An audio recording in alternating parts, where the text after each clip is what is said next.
Chapter 2 of the Brooklyn Nine, a novel in 9 innings by Alan Gratz. His last name rhymes with rats. I learned that recently. Chapter 2. Church bells pealed across the city, and Cartwright and the rest of the volunteer fire brigade abandoned their game and raced the few blocks to their station to ready their wagon. Felix followed behind, watching the smoke thicken. The smell of it was already heavy in the air, the way Aunt Janelle's stove smelled when first lit each morning.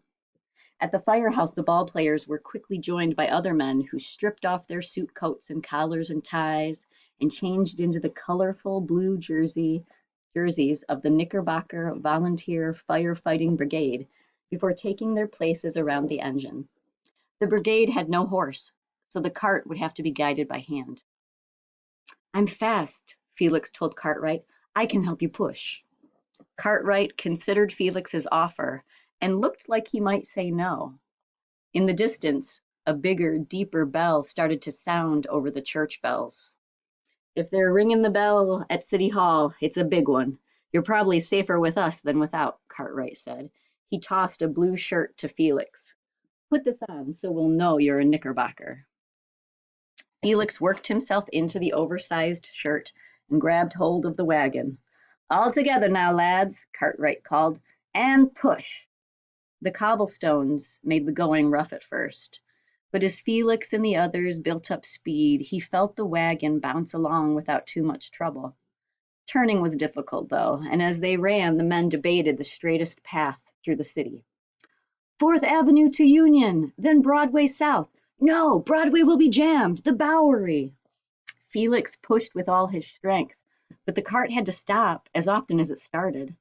Everywhere men and ladies poured into the street to see the smoke, making the already clogged avenue even worse.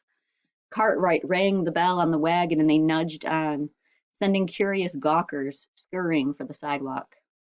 And then they hit Union Square. The traffic was at a dead standstill. Make way, emergency," one of the firemen called. But no one could move. The streets were so hopelessly packed, it was almost impossible to cross the square on foot. Horses reared in the close quarters, carriages scraped the sides of cabs and omnibuses, men yelled obscenities at each other. Across the square, a fistfight broke out. Cartwright gave the bell an angry clang and slapped his hat on the tank. Through the tree-lined hills of Union Square, Felix could see their destination, the open expanse of Fourth Avenue, south of the Bowery. "Mr. Cartwright," Felix called, "the park." At first, Cartwright didn't understand, but then he nodded and smiled at Felix and went to work again on his bell. "Let us through, make way, push on to the park, lads." It took them a full quarter of an hour to ford the frozen river of carriages the short distance to the corner of Union Square Park, upsetting an apple cart and managing to turn another carriage completely around on the way. Felix wondered if they'd just made things worse, but it was the fire, not the traffic, that mattered now. The closer they got, the more Felix worried the fire was in Klein Deutschland. The entire skyline to the south was grayish black. At last, the Knickerbockers pushed their engine up the curb into the wooded expanse of the park. One or two of the stranded drivers close by cursed them, but Felix thought they were probably just sore at not having thought of it first. With a heave, the volunteer firefighters started their shortcut across the square. A couple of the men near Felix gave him smiles and patted him on the back. The smiles soon turned to scowls, however, as none of them had ever reckoned how difficult it was to run up a park hill with a cast iron tank. Felix dug in with his good shoes and gave it all he was worth. And with great effort the brigade slogged its way up and down the rolling hills of the park. An explosion to the south, a gas line, one of the men guessed, brought screams from the ladies caught in the throng of carriages around the square. Felix redoubled his efforts. There was another sea of vehicles to cross when they reached the other side of the square, but like a needle through leather they eventually found their way through, and the angry glares from the volunteers became smiles and weary pats on the back again. South of Union Square, Felix and the Knickerbockers were back at a trot, the streets clear of everyone now but rescue workers. Everyone else had fled farther north. The size of that smoke cloud, 3 or 4 buildings must be on fire, one of the company guessed. Perhaps a whole city block. The sky was black as coal as they drew near, and to Felix's relief, it wasn't Kleindeutschland that was on fire. It wasn't 3 or 4 buildings that were burning, though. It wasn't even 3 or 4 blocks.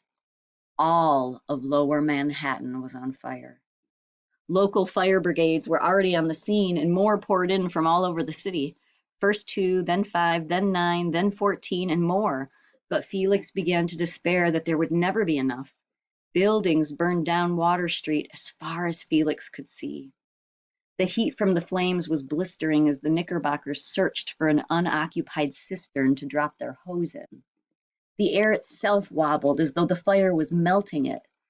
Against the overpowering heat was the strange sensation that it was snowing, and Felix watched as burned out cinders the size of quarters fell on everything, turning the Knickerbockers' bright blue uniforms to the color of thick gray ash. He could taste it, too. It was like he had licked a stovepipe. The heat and the ash made Felix's eyes water, but his tears evaporated almost as quickly as they came. The Knickerbockers pulled to a stop as the blaze rose from the roof of a 5-story building beside them. The wind off the East River carried the fire like swirling leaves across the street, where it set the canvas awnings of another building ablaze. Suddenly, the fire brigade was not on the edge of the inferno, but inside it. Felix spun. Fire was everywhere around him, and he panicked. His family seemed very far away from him now, more than a passenger ticket away, more than an ocean away. He felt sealed off from his family back in Bremen by a wall of flame, and for the first time in his life, he thought he might die before seeing his mother and father again. A hand on his shoulder stopped his spinning. "Keep your head," Cartwright told him. "I never meant you to come this far, lad, but I'll see you safely home." The Knickerbockers pushed on to William Street to escape the blaze, but the air there was too thick to breathe. One of the men collapsed, choking and gasping, and Felix helped haul him up onto the cart before they retreated to Hanover Street, where one of the company knew a cistern could be found. No brigade had yet laid claim to it, and the Knickerbockers pried off the lid to the underground reservoir and snaked down their hose. 2 of the brawniest members of the brigade took to the hand pump, and soon water was gushing through the network of hoses Felix helped put together. Water splashed from the nozzle into the broken windows of the clerical office, but after half an hour, it was obvious to Felix that they weren't doing any good. If anything, the fire was getting worse. From the look on Cartwright's face, he thought the same thing. "The fire's too strong!" he yelled over the clang of the bells, the rush of the water, and the roar of the flames. "What can we do?" Felix asked. His skin was coated with a thick film of sweat, and his tongue tasted like burned matches. "Maybe farther back, Wall Street or Pine." Glass shattered and rained down on the sidewalk as the fire ate its way through the floors of the warehouse behind them. "The dry goods!" Cartwright yelled. Salvage what you can before the buildings collapse." Men traded out places at the hand pumps to keep the water coming, while the rest of the brigade smashed their way into warehouses with axes and hooks. Felix stood back, waiting until the doors were knocked down and the entrances sprayed with water to rush inside with the other.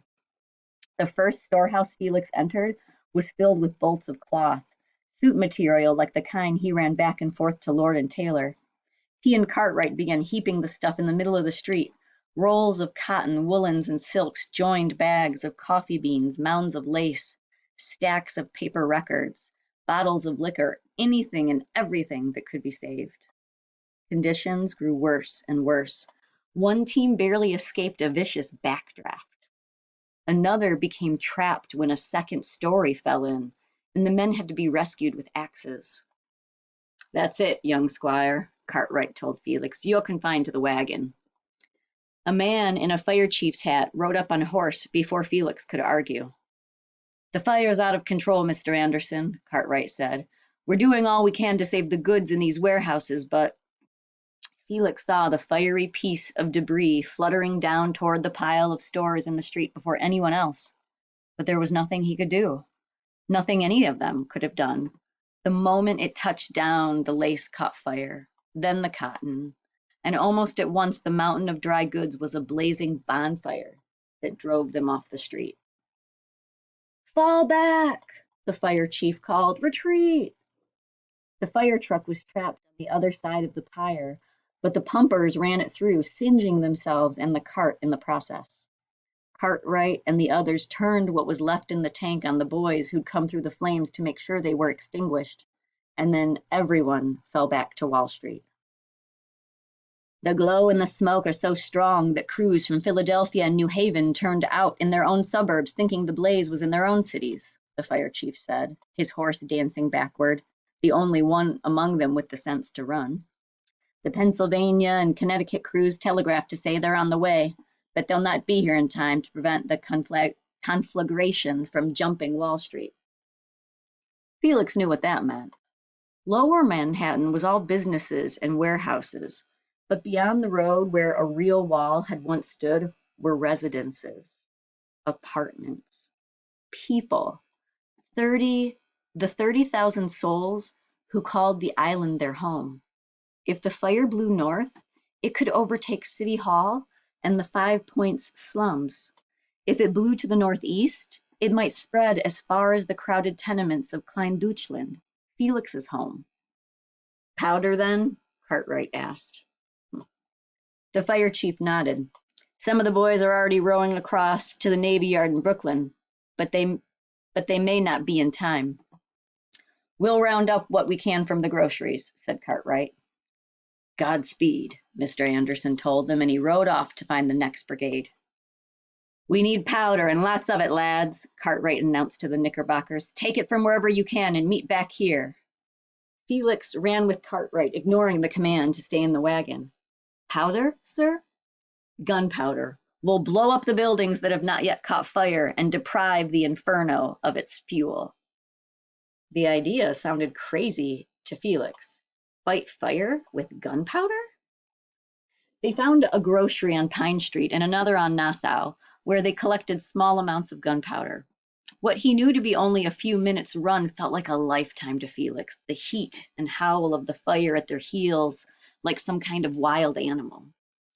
Soon, though, they rejoined the other Knickerbockers, and the buildings up and down the block were divided up by team. Cartwright took their small barrel of gunpowder, and Felix followed close behind.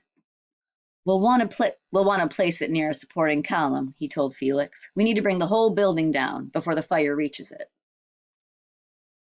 Felix held the cask while Cartwright broke down the door with an axe. Inside it was dark and cluttered with crates and boxes stacked on the floor and behind counters. "Can we at least empty the stores first?" Felix asked. "No time," Cartwright said. "If any of these buildings catches fire before they all go up, none of this will do any good.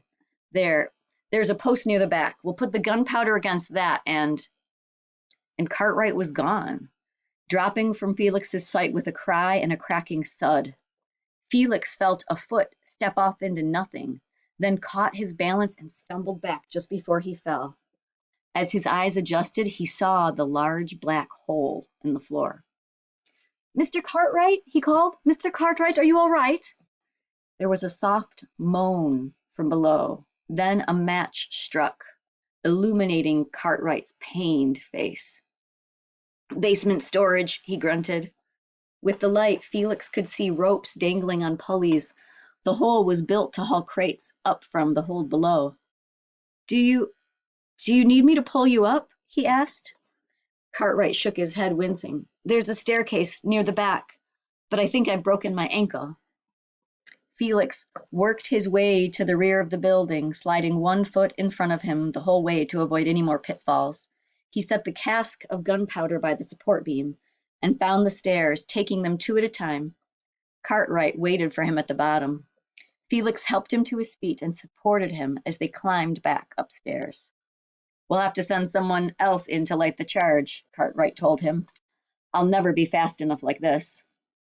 Explosions thundered nearby as Felix helped Cartwright hobble outside. Clouds of wood and dust blasted from the collapsing structures, shattering the windows and shredding the awnings of the buildings on the other side of the